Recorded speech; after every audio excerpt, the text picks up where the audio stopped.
and more on Australia Day. Now, Cricket Australia is looking at whether it will suspend matches on Australia Day. First, joining me now, former Prime Minister Tony Abbott. Tony, welcome to the program. I've got a whole laundry list of stuff I want to get your view on, but I've got to get your view on Moira Deeming. I just spoke to her live in the studio. I wrote about her expulsion over the weekend. She's about as real as you're going to get. I think she's a terrific conviction politician. She's liberal to her bootstraps. You're a former party leader. What on earth's going on in Victoria? Peter, as the father of three daughters, I'm utterly dismayed that a mainstream political party would sack a member of parliament for defending women's rights.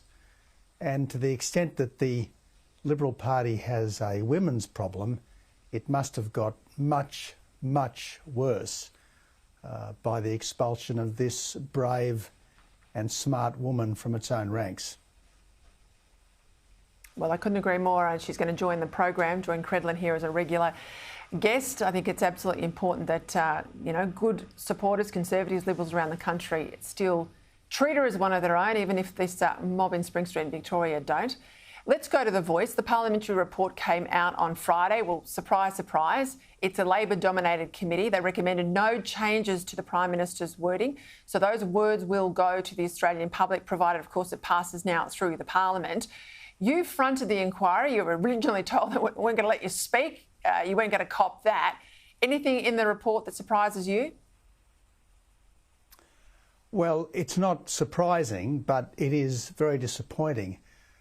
Distinguished lawyer after distinguished lawyer went before that committee to say that if the amendment is passed by the people as currently proposed, giving the Voice a constitutional right to make representations both to the Parliament and the executive government, the first time the Voice doesn't like what the government has done, it'll be off to the High Court, and the High Court almost certainly will find an implied right for the Voice to be heard, an implied obligation on the government to listen. And this is going to gum up government as never before. Now, I have even more fundamental objections to the Voice than that. I think it's wrong to entrench race in our Constitution. I think it's wrong to entrench separatism in the way we deal with Indigenous people. But certainly gumming up government even worse than it is something that was specifically looked at by this committee, and the vast bulk of the evidence, including from Voice supporters by people like Professor Greg Craven, was simply ignored. If the government was a business selling a product, the government would go down for false and misleading advertising.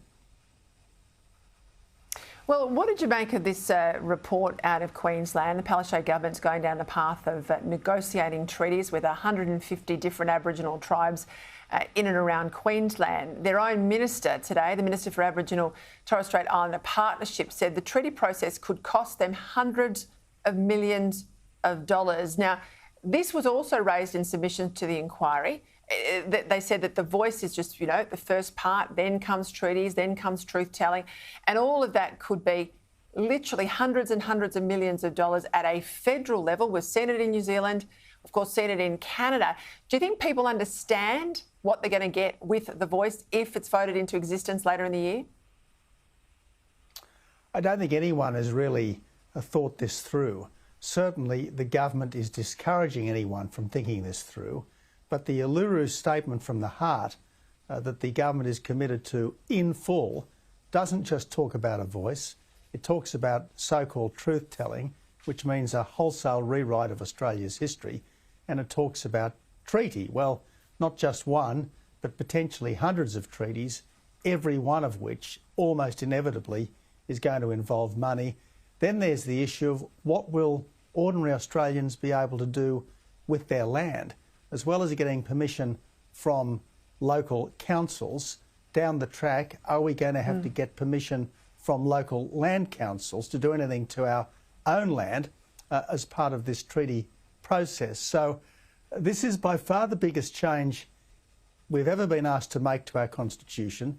Constitutional change is for keeps, it's forever, and we're being frog-marched into this on a wave of goodwill rather than being given the ability to subject it to the kind of scrutiny that it deserves.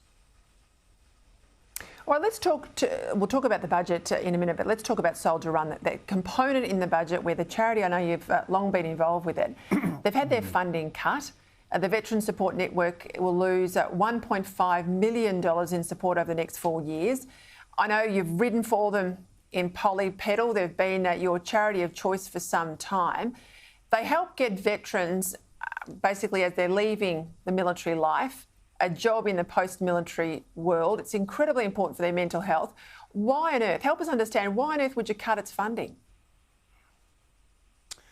Well, that's a very good question, Peter, but unfortunately it's emblematic of this government that it would rather have the money spent by bureaucrats than have the money spent by a charity, and it would rather look after politicians by giving them an extra staffer than it would look after the 7,000 veterans transitioning into civilian life who are currently being looked after by Soldier On. Now, I should declare an interest, Peter. I'm a patron of Soldier On.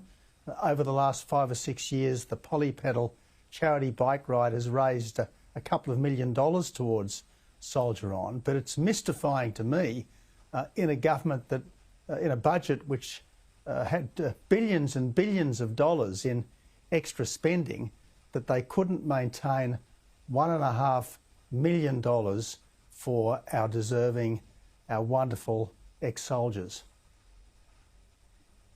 Yeah, I think it's horrific. Tony Abbott, I've got to leave it there. Thank you for your time.